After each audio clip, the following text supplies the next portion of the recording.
Her şeyi yaradan Qadir Allah'dır.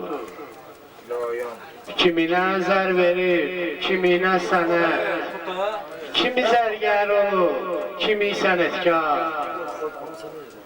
Dünyada nə çoxdur yaşayan canlı, həyat mənasız olar, olmasa insan. Bir insan ki əbədi qalmır dünyada, onda yaşamağın nə mənası var? Nizami, sən öz ömrünü tez vurdun başa, hər incə bir simir öz laylası var. Bülbülü tapsa güllərin içində, sənətkar uyuyurlərin içində.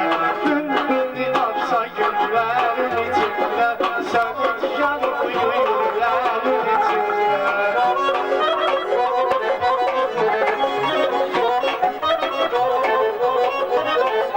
Uzaq görən tarixin alam olur, uzaq görən tarixin alam olur. Hamı bilir dahi Xəzərxan olur, çox zamanlı xeyirxah insan olur. Adı çəkilir hər əməlin içində, bülbülü tapsa güllərin içində, sənətkar uyuyurlərin içində.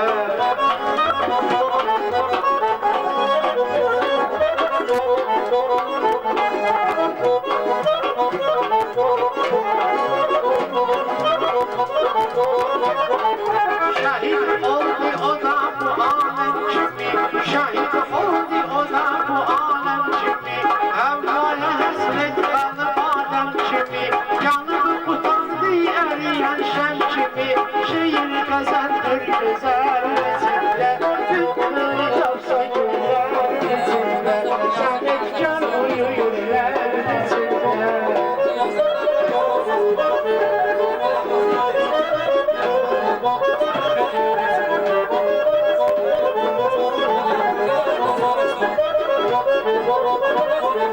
Bülbülün gülədə təmənnası var, qızı dağlarının gül havası var.